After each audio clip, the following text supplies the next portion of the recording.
You probably already know Tabletop Tycoon purchased the rights to Victory Point Games and made agreements with a lot of the creators from some of the titles that have been published to republish new editions. Or they also allowed those folks to take their designs elsewhere if they wanted to. I thought that was kind of cool of them.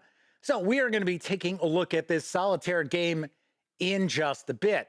So if you are tuning in, watching live because you want to check out that unboxing, do want to make sure that you're aware that it's going to be about 35, maybe 40 minutes before we jump on into that first look. So if you're watching live, just kick back, put your feet up, relax. Come on, it's Wednesday. Happy hump day. But if you are watching this 30 minutes or more after the show has ended, there will be timestamps. So if you are impatient and you just gotta get to that first look, you'll be able to, because those timestamps will be located in the show notes. So you can jump past tabletop gaming news if you want. Although I've got some cool news tonight. I have cool news every night. So also, depending on the device you happen to be watching this show on, those timestamps might be right there in the timeline of the video. All depends. Of course, when you're not watching videos on the Gaming Gang channel, be sure to visit thegaminggang.com for all latest in tabletop gaming news, reviews, and a whole lot more that you will not find here on the YouTube channel. You know the drill. Get your geek on at thegaminggang.com. Yes. Lastly, this is a live stream. So that means there is chat available. It's not on screen. It's one of the ways that I keep some of the more unusual commenters at bay. And of course, you must be a subscriber to the channel for at least 48 hours before you can take part in chat. But if you want to say howdy, maybe there's a question, a comment, maybe there's something about Ottoman Sunset you want a closer look at, by all means, chime in. I will do my best to respond. Got to point out, I haven't seen anybody pop up in chat, which leads me to believe that my chat window is not working. So let's see what's going on. This has started to happen more and more often with YouTube, where I will open a chat window, I'll get ready for chat, and I guess, oh, there you go. So it is working. There. Now we know. Now we know that it's working. Man, that's good content, huh? Good content watching. Watching me go, is chat working on this today? So Joseph Mayo, taking a stab at that. I'm sure it's wrong. Wrongly pronounced. But Joseph is with us. Kevin R. Smith is hanging out, as is one of our chat moderators. Sarah D is in the house. Sarah says, I'm sorry, the lurking is spreading. Maybe. I don't know. I will say that some of the Wargame Wednesdays don't pull in huge live numbers of live viewers. Just something I've noticed. But, and once again, this is pretty much, I think, the first Tabletop Tycoon release outside of Starling Games that I'm sharing any video coverage of. So I don't necessarily have that connection either. But that's okay. Yeah, we do the show. Doesn't matter if we've got 10 people watching or 50 people watching. I think the most live viewers I have ever had on a show is just over 100.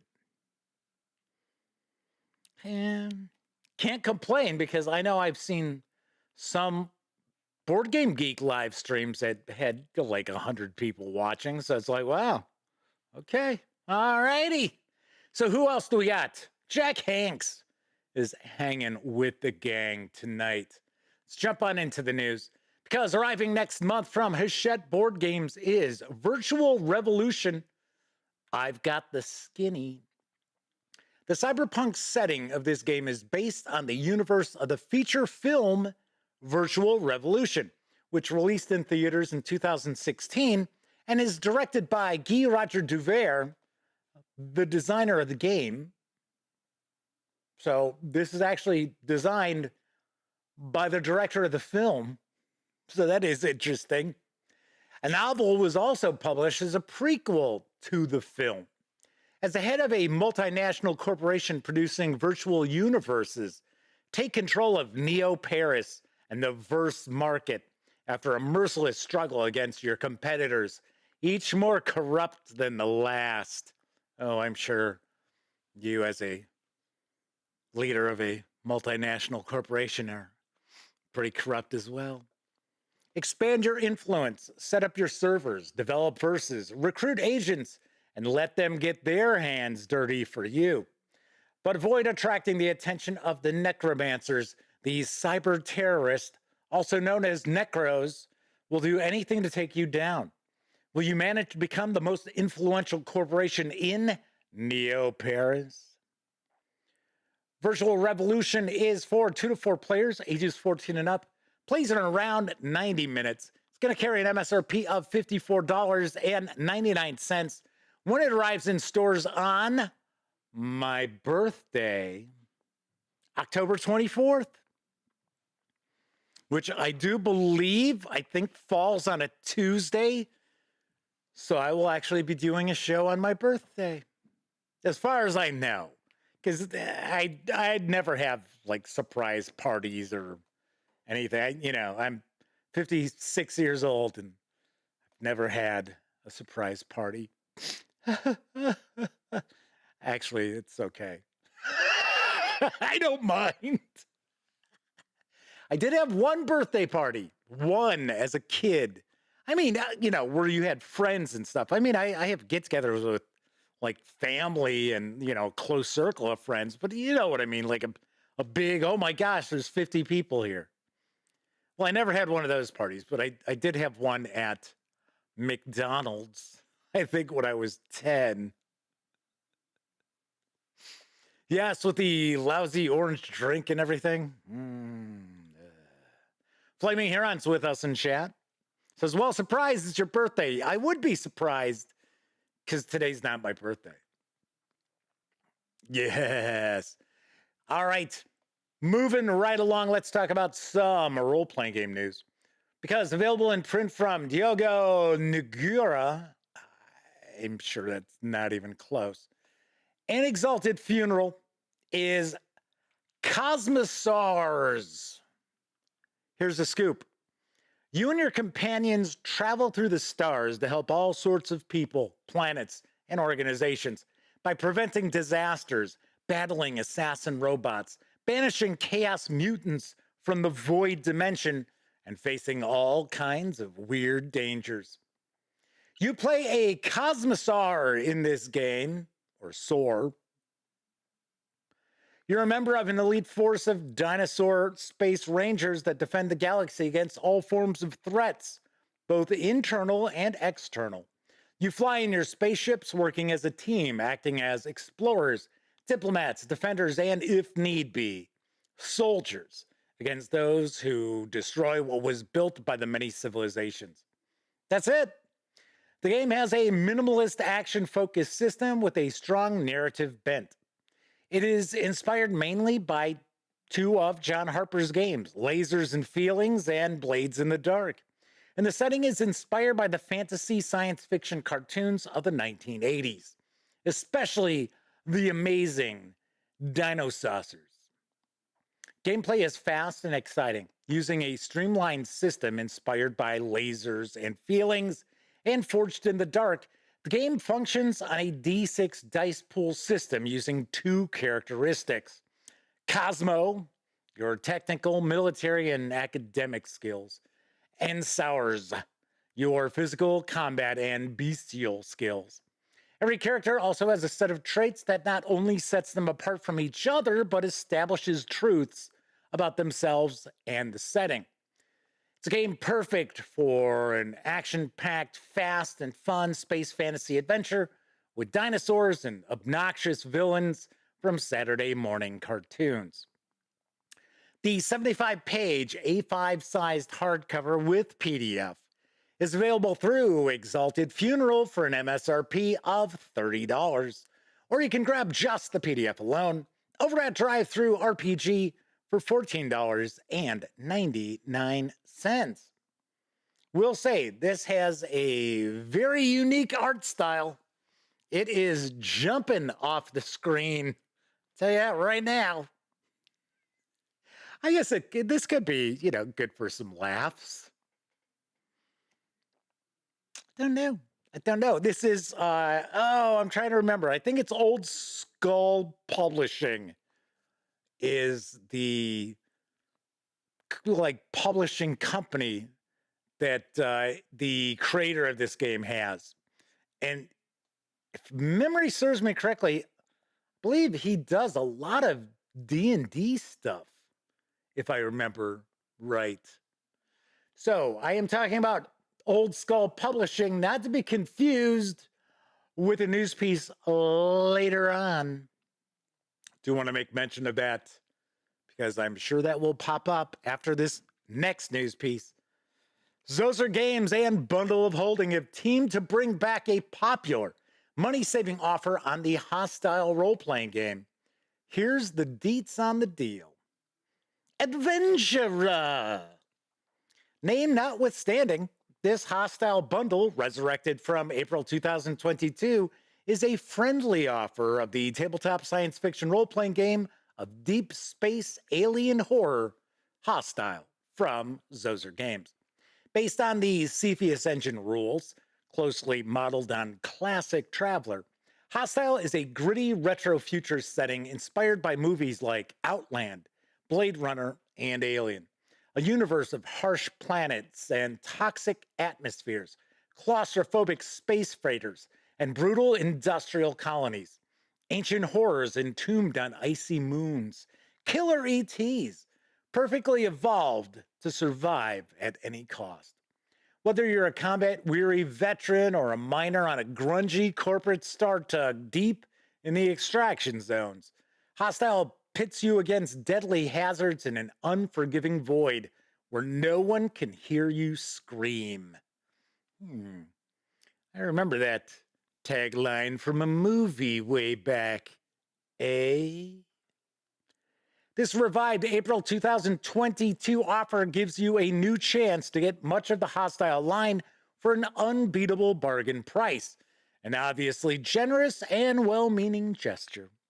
For just $9.95, you'll get all 5 titles in this revived offer's starter collection, which have retail value of $48, as DRM-free PDFs, including the complete standalone Hostile rules and setting core books, the Gunlocker Weapons Guide, it'll come in handy, trust me, the Cepheus handouts, and the referee screen.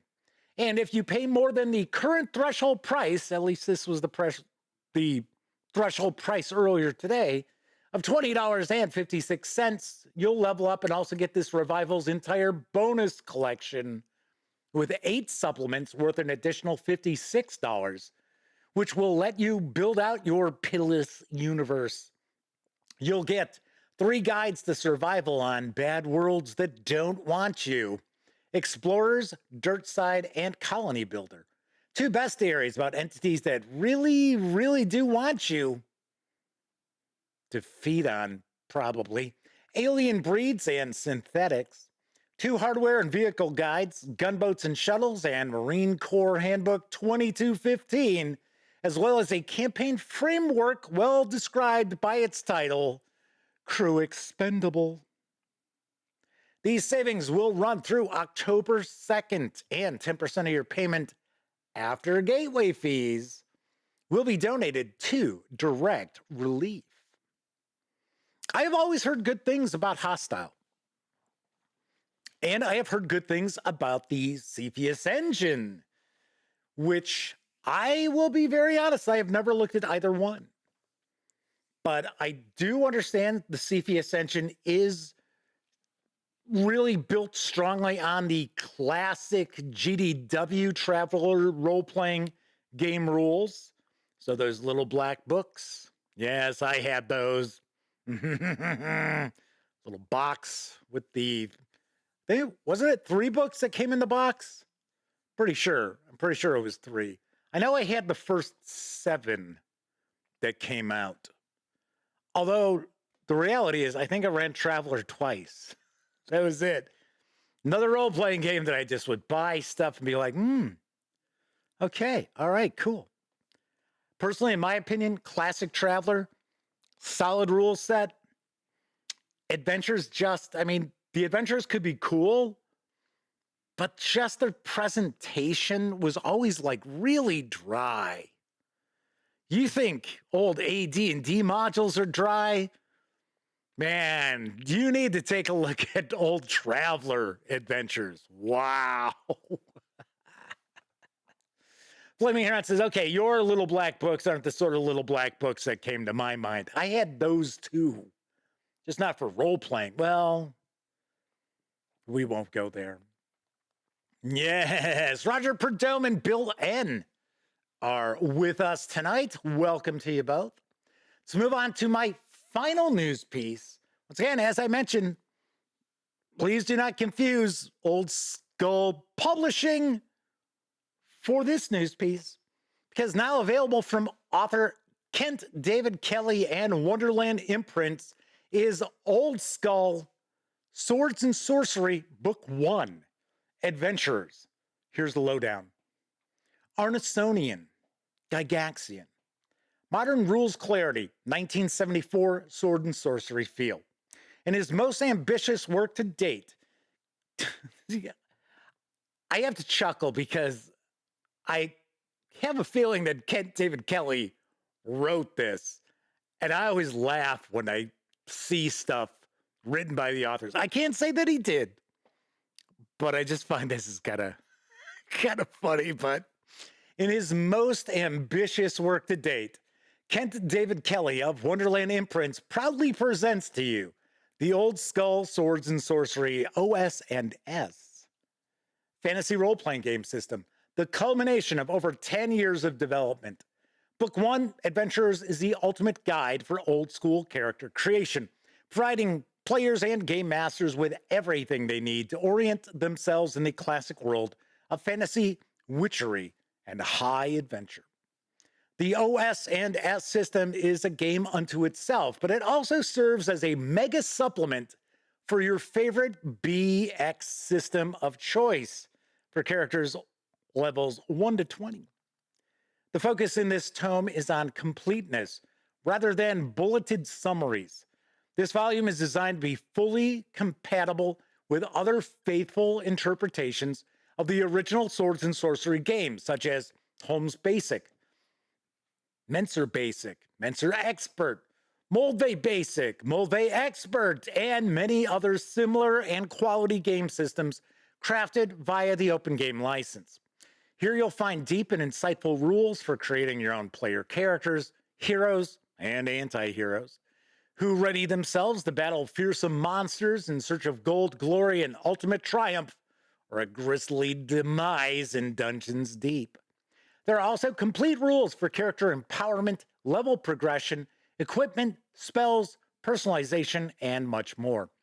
Whether you're a new game master or you're simply curious about the 1974 old school original fantasy role-playing epic, Old Skull Swords and Sorcery is the perfect starting point for your adventures. Veteran players and game masters, along with neophytes, will find unique analysis, rules, expansion, and hundreds of useful features to enhance the intricate details of their own existing worlds. With dozens of optional rule systems and optional tiers of complexity, you can easily customize every aspect of the game experience to your liking. This introductory volume includes all of the known character creation house rules from Gary Gygax's own Lake Geneva campaign. The rules herein are designed to fully modernize the 1974 game experience without corrupting the original designer's intent. You will also find many Arsonian touches, or I should say Arnisonian touches of systems design and game mastery throughout. Unique in its own vision, of classic gaming, OS&S, syncs with all of these systems, while also featuring many details from Kent David Kelly's World of Old Skull campaign, providing you with an optional out-of-the-box game world if you do not have time or the inclination to build your own. So don't wait any longer. Claim your kingdom with dragons. Claim your kingdom from dragons and tyranny. Find your own heroic destiny in the deep dungeons and halls of horror that lie beneath. Old Skull Swords and Sorcery is ready to serve as your gateway to adventure, your untold fate for death or glory and gold awaits.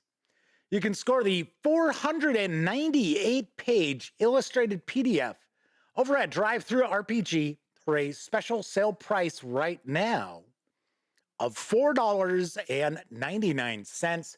Regular price will be $9.99. You can also go the non-illustrated route and get this as a pay-what-you-want title, which means you can get it for free, right? So, and that's never an issue, right? Whenever a publisher makes something pay what you want, they do understand the great majority of people are not going to pay anything to check out their game. Now, they might come back and actually buy it, but usually the publisher knows they're really not going to be making anything off that pay what you want title. Flaming Heron says, yeah, I had to snap this up. There you go. The fact that the illustration-free version is totally free is a no-brainer. It is. It really is. Although I got to point out here, aren't we hitting like critical mass as far as, like, just retro clones? I mean, this actually isn't even really a retro clone. Well, I guess we would consider it a retro clone. I don't think we would consider it a fantasy heartbreaker. I know these are oddball role-playing game terms that most people aren't familiar with, but fantasy heartbreaker is, at least the definition that I use, is a game that is similar in its approach and mechanics to, say, original D&D or AD&D, but promises tweaks and changes, and it's kind of presented as, oh, if you like Advanced Dungeons and Dragons, you'll love this game. It's like, okay. And that's why they call it a heartbreaker, because you purchase it, you're all excited, you're like, oh, this is going to replace D&D. And then you're like, I like it, but it's not going to replace the game I've got. Kevin R. Smith says, a retro heartbreaker? I've done quite a few of those over the years. Yes, I have. Fleming Heron says, is there such thing as too much? Yes, there is. There absolutely is too much. Just think of it. I mean, you know what actually I would like to see? I don't know if it's available in print, but I would be very interested to check out the micro line of old school role-playing games. There's like Micro 74, Micro 78, and they're not really retro clones either, but I wouldn't really, as far as I know, categorize them as fantasy heartbreakers, but they are also, games that try to embody that feeling that players had back then in the mid 1970s when Dungeons and Dragons was just getting off the ground. But I would be very curious to check this out. I also should point out that the author has made it very clear that the artwork throughout Old Skull Sword and Sorcery has AI assistance. So they're being very upfront about that. think you could kind of tell just by some of the artwork that I shared. But once again, 498 pages, sale price of $5. Even at $10, that's a rocking deal. And if you happen to run any sort of retro clone, if you run Old School Essentials or Labyrinth Lord, Swords and Wizardry, you might want to take a look because we've got a lot of additional material, a lot of options that you can use. So when this comes out in print, this would be something else that I would be curious to take a peek at. And I'm kind of surprised that it's only the player book that's coming out, the adventurer's book, at this point in time. I always feel that even if it takes longer to get the books out, it's always in a publisher or author's best interests to have all their books ready to go at the same time. It's just my thing. I've heard from people too that they are far less likely to try out a different system if it's only one of the books out right now. Not that this is really, a new system, but still, well, I guess it is. It's supposed to be its own thing, just based on D&D. So that is it for the news tonight. Of course, once again, don't forget, the Gaming Gang, thus the Dispatch, is affiliated with the One Bookshelf sites. So if you are going to visit Drive-Thru RPG or Dungeon Masters Guild, Storyteller's Vault, maybe Wargame Vault, please stop by thegaminggang.com first. Click on one of our banner ads. That way, if you happen to make a purchase, I get a small portion of that sale. All those nickels, dimes, and quarters really do add up and help keep thegaminggang.com around. Also, if you like this video, by all means, please give it a quick thumbs up. But if you like this video, if you dig the channel, if you find thegaminggang.com to be a valuable resource, hell, if you just like what we do, you can always stop by paypal.me/thegaminggang to make a small donation. And big thanks to Roger Perdome and the Madman for recently stopping by paypal.me and making not so small donations.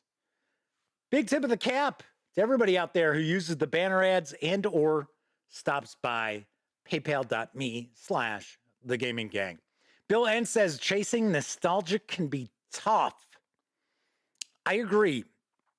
And of course, there are a lot of things that you look back at with rose-colored glasses. And when you see them up close and personal, once again, you're sort of like, okay.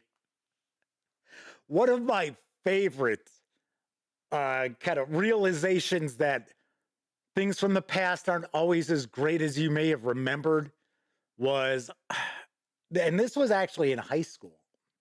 I think it was like senior year in high school. And Starsky and Hutch was on reruns on one of the UHF channels in the Chicago area. I think it was like our Fox affiliate, which at that point I don't think was actually Fox. I think it was just Channel 32, WFLD. And it was on, it was, it's during the school year, and I was spending the night over at Elliot's house like I would quite often. And that came on, he started watching it. He was talking about how, that was one of his favorite shows when he was a kid and blah, blah, blah. And we're watching it. He's like, man, this sucks. It's like, how did I even watch this shit? Like, I don't know. I never watched it. I didn't watch that. I didn't watch Beretta. I didn't watch any of those. I didn't watch Kojak as a kid. So I always thought that was kind of funny. Always thought that was sort of funny. Anyway, I really don't have anything to tackle tonight as far as some random musings at all. I guess I should mention that we should be looking at the new hardcover edition of Harn World. I believe Grant over at Columbia Games is sending that out. So we should probably be taking a look at that next week. Flaming Heron says, I must be weird. I liked all those old shows. You know, strangely enough, one cop show I watched all the time was Hill Street Blues. And if I remember right, I think Hill Street Blues, when it premiered, I think I was still in grammar school, but I watched it. I think it was every Thursday night. I just thought it was a really good show. And if I remember correctly, I think it was supposed to take place in Chicago. Might be wrong on that one, but it was an excellent show. And me as a kid, I used to read huge volumes.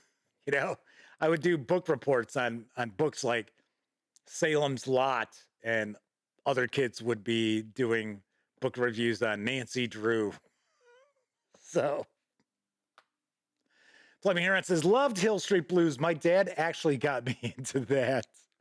Nice. All right, so tonight we are going to be diving on in, taking a first look at Ottoman Sunset from Victory Point Games and Tabletop Tycoon in just a few moments. But first, I think it's time for a brief intermission.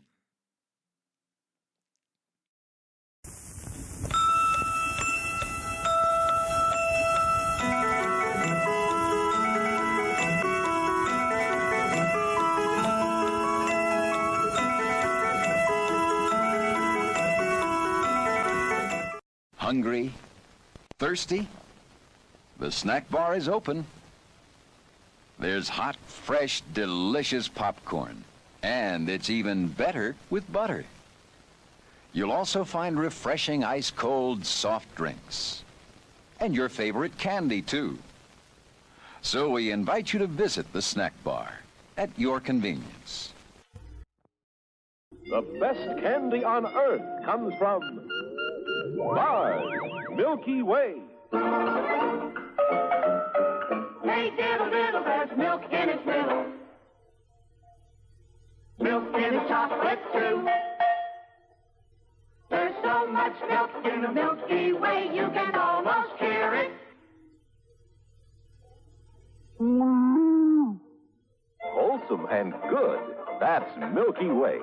And the reason is right in the name, milk. Each year, millions of gallons of fresh milk, the kind you drink, go into Milky Way candy bars. There's milk in the creamy nougat and in the pure milk chocolate. Mighty milky, mighty good, Milky Way. There's so much milk in the Milky Way, you can almost hear it.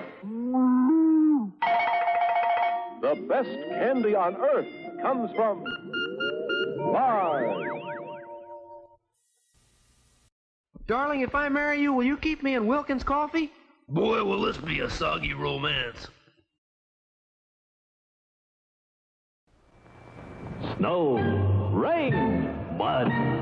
Your car's bound to get dirty. So give your car a car wash, make it look like new.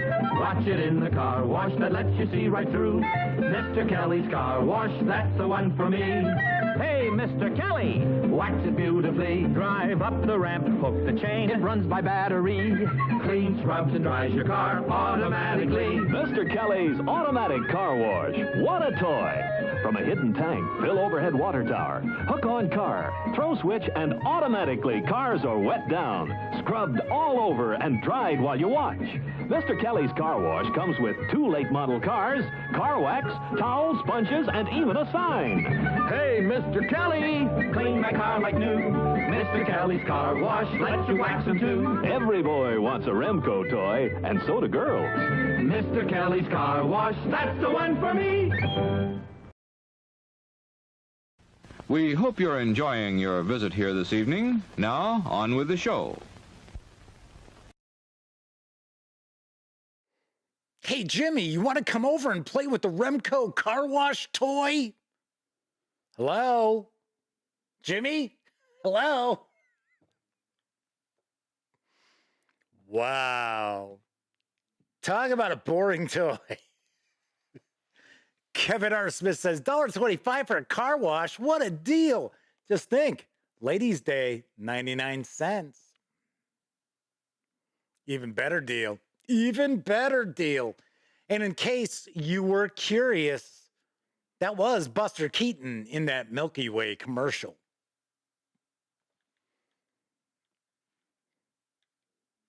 I know some folks out there are like, who? Diane Keaton? What? Huh? Flip here, it says, is that any worse than the car parking one? Toy. Actually, I don't think it was a car parking one. It was a drive-in. It was a drive-in toy. I don't think I've ever shared a parking lot toy. Although, yes, that drive-in toy looked pretty boring, too. Moving right along. Tonight, I am taking a first look at Ottoman Sunset from Victory Point Games and Tabletop Tycoon. It's designed by Darren Leveloff with artwork and graphic design provided by Tim Allen and the Creation Studio. The game is for a single player, ages 13 and up, plays in around 30 to 60 minutes, and does normally carry an MSRP of $50.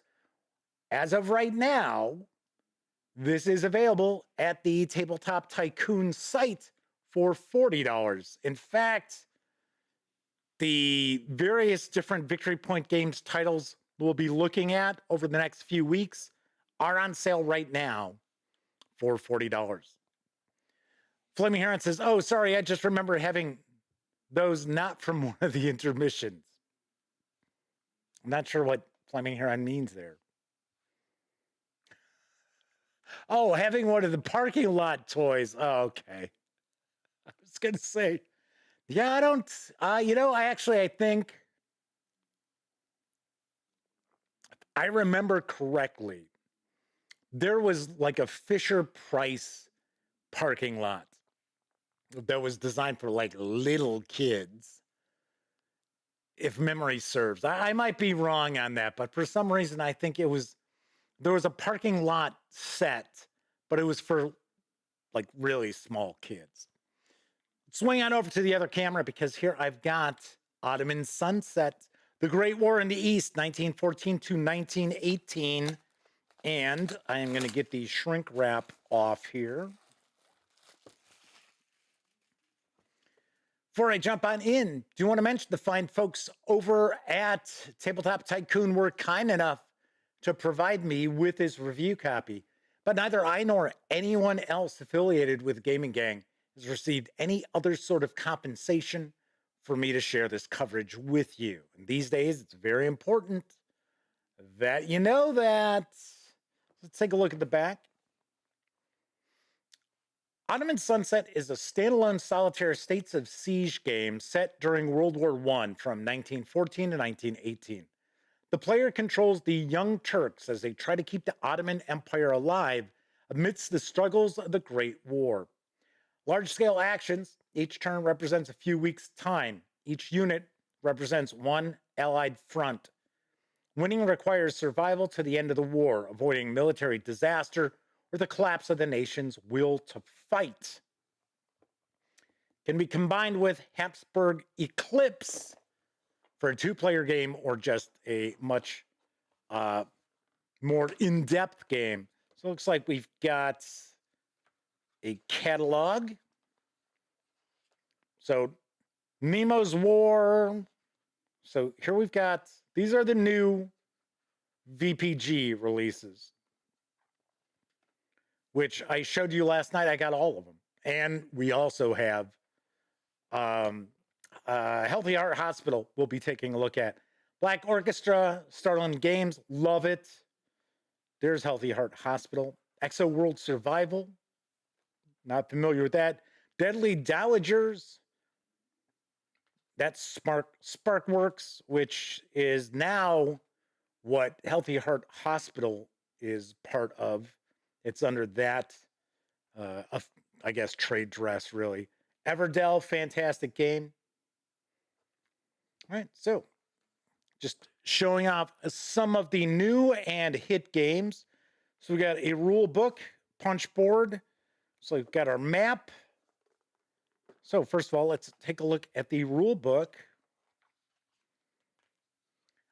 I seem to recall this came out right about the time that the Gaming Gang launched, maybe a little before that. So that would have been 19, yeah, that would have been 1980s. It's like, okay.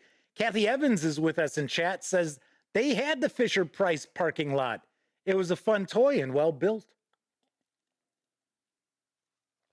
Roger Perdome says, I must have parked 1,000 cars when I was 4 or 5.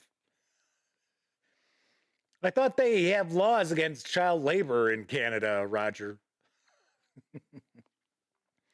Anyway, I think this originally came out about 2010, because that's when we launched. In fact, September 1st was when the gaminggang.com launched. But we didn't start letting anybody know until we had about a month worth of articles and stuff up. I think it was September 1st. I don't think it was October 1st. I know we launched about a month before The Walking Dead did on AMC. Okay, so we've got our map. So this is setting up for the grand campaign. So if you're not overly familiar with States of Siege games, there is a bit of a tower defense feel to them. You have various different tracks that represent certain things. A lot of times it will be various different fronts. And then you'll have event cards, and you'll usually have action points that are available to you. And you never have enough action points to do what you want to do. A lot of times you don't have them enough to do what you need to do. And it's usually kind of a losing battle. So one of the States of Siege games, Elliot reviewed it back when he was part of the Gaming Gang, was The Lost Cause, and you were in control of the Confederacy during the American Civil War. So a lot of times these States of Siege games are not easy to win. They are very challenging. Probably the most famous of these States of Siege games is Dawn of the Zeds. Although they really started to not refer to it as a States of Siege game, it's the same premise. We've got different tracks, zombies are advancing on, and you need to keep them out of the center of the board, which is the center of town, because if they're able to finally reach there, then all is lost. So we have activating fronts, coups. During the course of the war, the Central Powers spent considerable resources attempting to subvert the British Empire. These efforts sought to overthrow British control of its colonies by fomenting revolts in those areas. Though these efforts ultimately failed, their potential is reflected in the game through the coup events. I wonder if we get Lawrence of Arabia in this. I wonder if there's a Lawrence event card.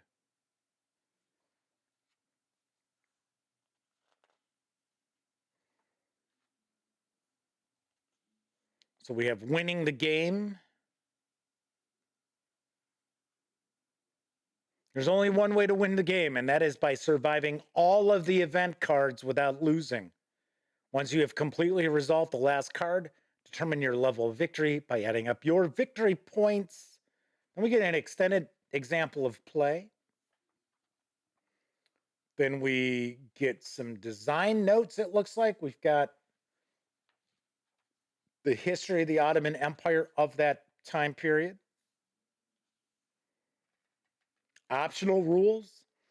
So one thing I will definitely tell you, based on other States of Siege games that I had reviewed back in the day, because I did not review this, there's a lot more to this than many of those games. And this was one of the earliest, if not one of the first States of Siege games. And I seem to recall those early States of Siege games were pretty light as far as the rules and that, and what was going on. And then as time went on, they became pretty detailed and in-depth games.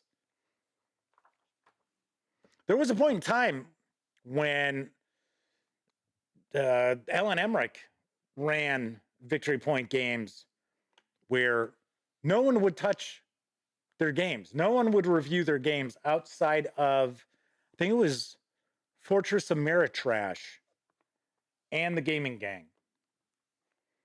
There were other, because the production quality was like desktop publishing. The games came in little baggies. So, you know what? I might, I still have a few.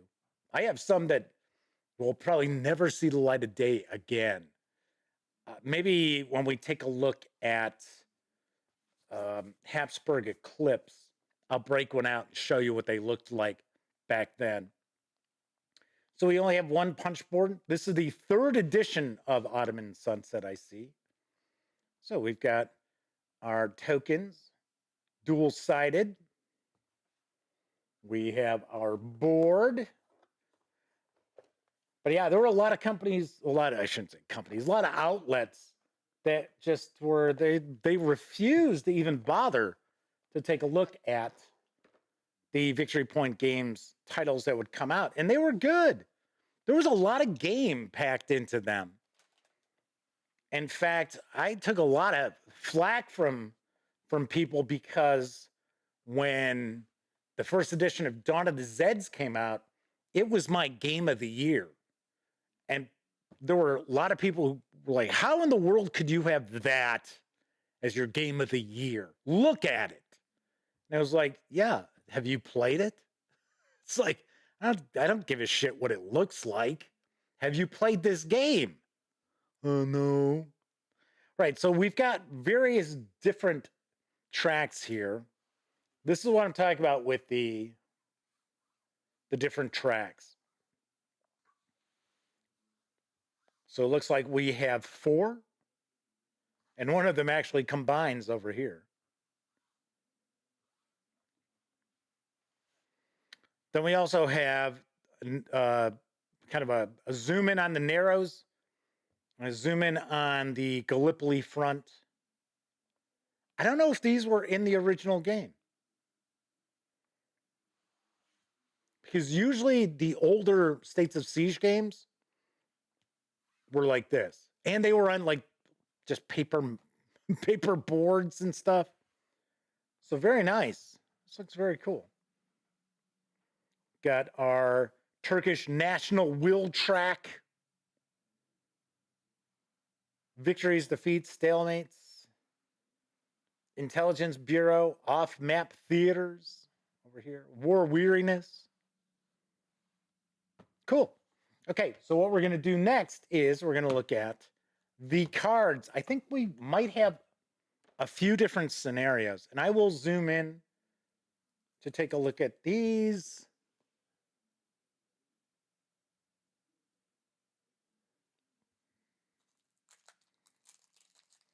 And yes, I am using the kit lens tonight. It's really the only zoom lens I've got. But one of the things I don't really, I mean, it's fine. Actually, for a kit lens, it's actually really nice. It's one of the nicest kit lens I've seen for a camera. But, okay, so here we've got scenario setup cards. And they're kind of bent. Let's see if we can straighten those out a little bit. Anyway, what I was going to say is the thing I don't care for is that the exposure changes. So you notice as I zoomed in, it got darker. I don't care for that. Okay, so we've got different scenario setups. It looks like we're going to randomly select one. So I have a Doomed Sultan. My God, that font is tiny. It's like, I can't even read it. I'm a little surprised by that.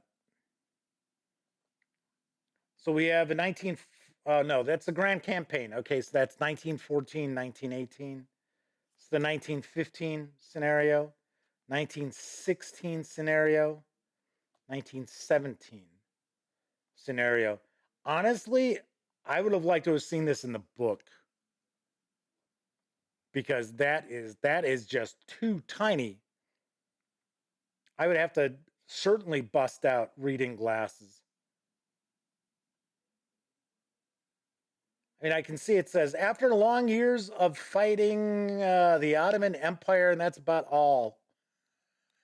It's like, okie dokie. Interesting. I mean, hell, you could have made the rule book 2 pages longer. You know, just say, okay, that's 1 page right there. There you go. Huh, that's kind of weird.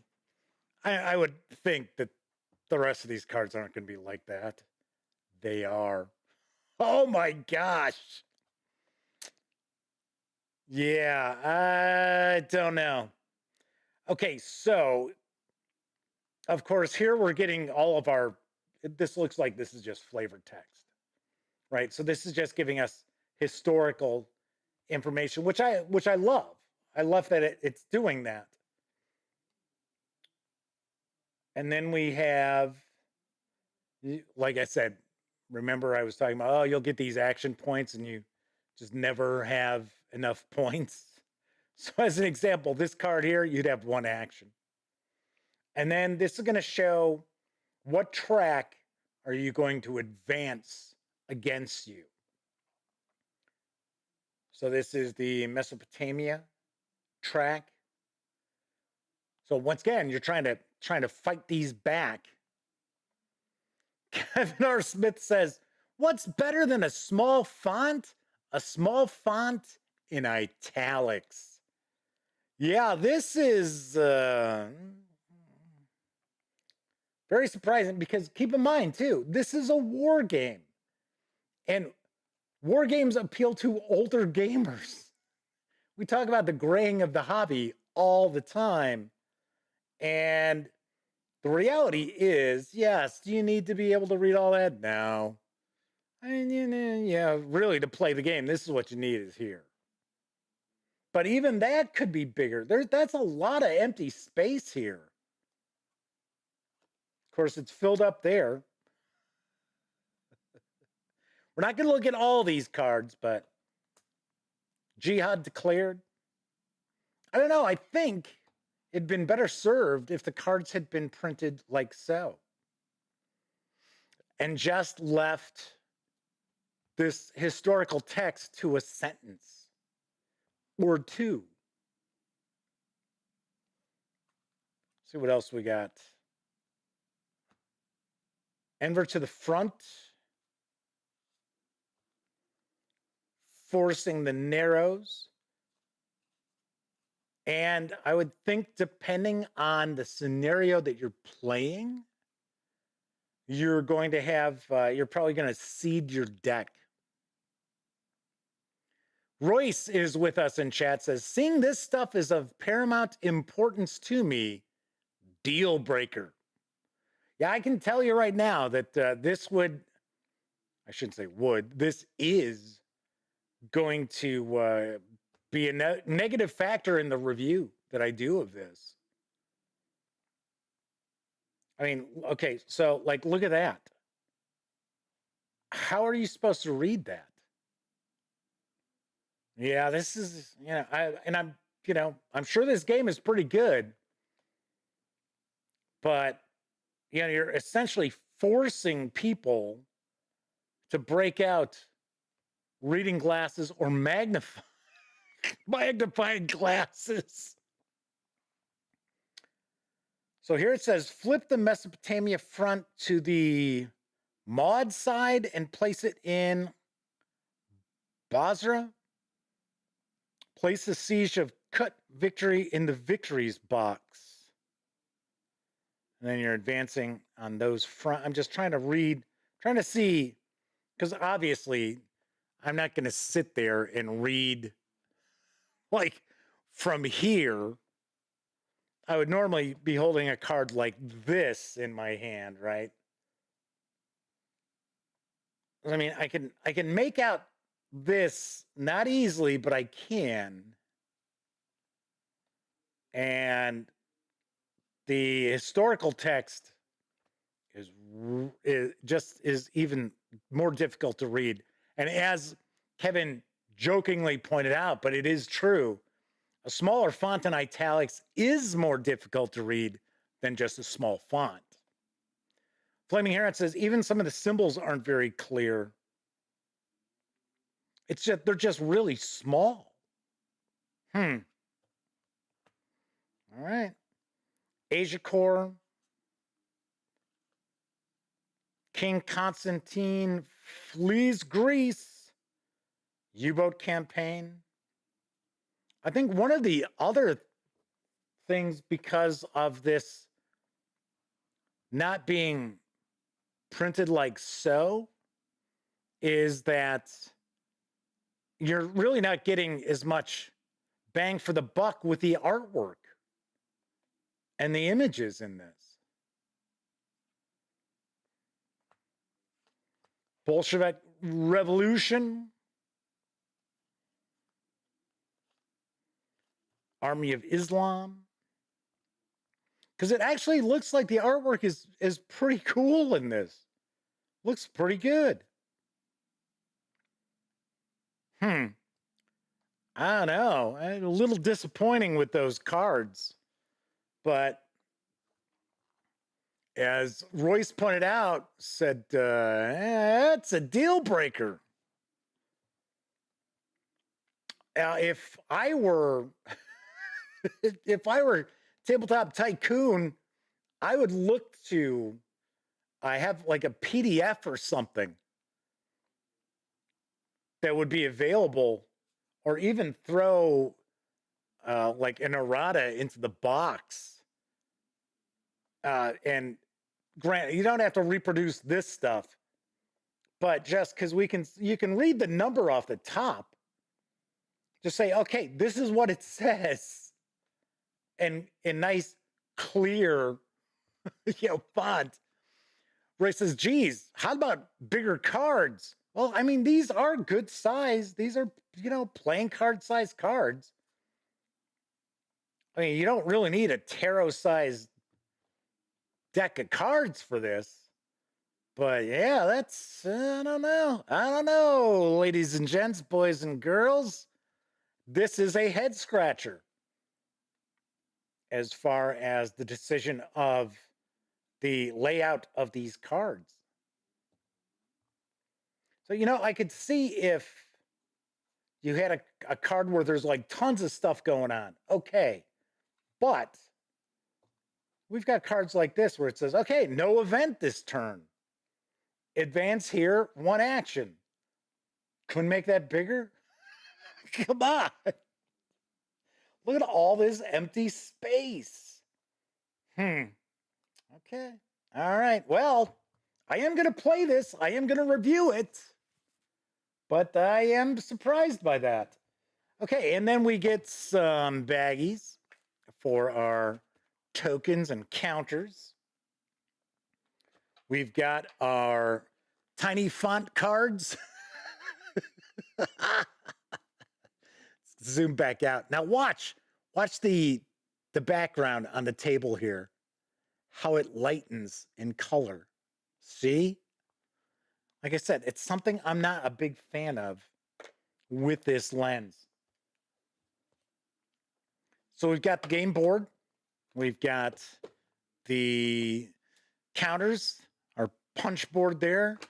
We've got our rules of play. Like I said, something in here you could add 2, maybe 3 pages and just have just a summary of the card. Card 1.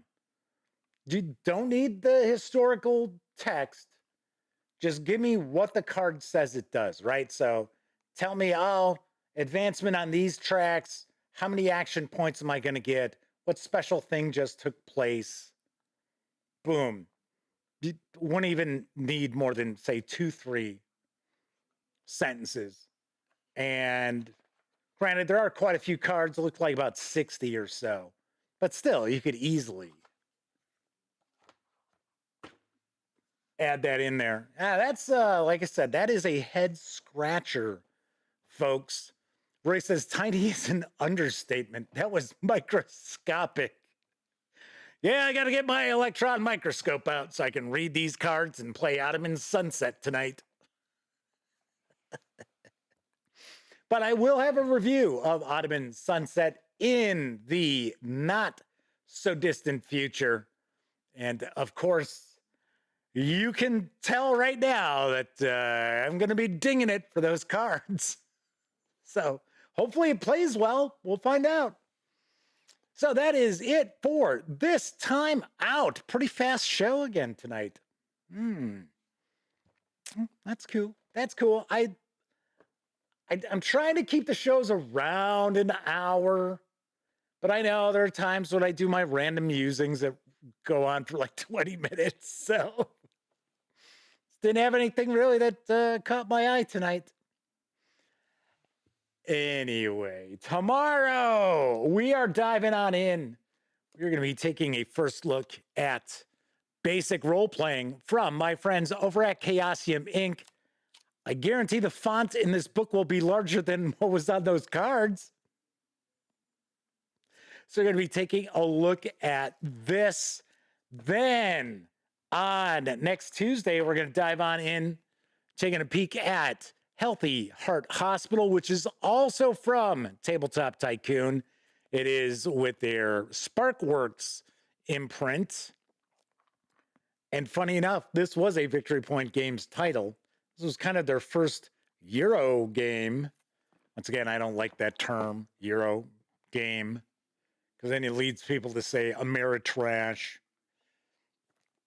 And then a week from tonight, it'll be another Wargame Wednesday. We're going to go back to some GMT action with Border Reavers. This is a bulky box. This is hefty, too. Kevin R. Smith says that basic role-playing book is awesome. Font is pretty small, but still larger than those cards, I'm pretty sure. Well, I can tell you the font on the back, which is usually a little bigger than the font on the interior pages usually. That's like twice the size of those cards. Can I tell you, it's a live show. You never know what you're going to see or not be able to see. And then I think a week from tomorrow, we should have that copy of the, I think it's the 3rd edition now of Harn World. It might be the 4th. Well, regardless what edition it is in hardcover. So we are going to be diving on into that. Okay, that is it for this time out. If you like the video, by all means, please give it a quick thumbs up. Subscribe to the Gaming Gang channel if you haven't already. And if you do subscribe, don't forget, ring that bell, because it'll not only let you know when the Dispatch streams live Tuesday, Wednesday, and Thursday evenings right here on YouTube at 7 p.m. Central. It'll also inform you when I upload other videos, such as my upcoming review of the alpha for Tales of the Valiant from Kobold Press. Yes, this will be up, I want to say Friday. It'll be out, and you might be surprised by what I have to say about this. Got to tune in to find out. If you were watching live, thank you very much. If you watched live and took part in chat, tip of the cap, because you not only keep me company, but you also keep each other company while I'm doing an unboxing, paging through a book, or trying to make out tiny font. Yeah, that's going to be a thing from here on out, isn't it? Yeah. The font was tiny, tiny. Of course, I know a lot of you out there, you don't have an opportunity to watch live. Doesn't matter if you're watching live or on Memorex. Thank you very much for for taking time out to watch any of the videos here on the Gaming Gang channel. I will be back tomorrow. Of course, once again, I'm Jeff McAleer. Enjoy the rest of your morning, afternoon, evening, whatever time of day it is in your neck of the woods. And until I see you next time, here's hoping you always get to enjoy plenty of great gaming with your gang.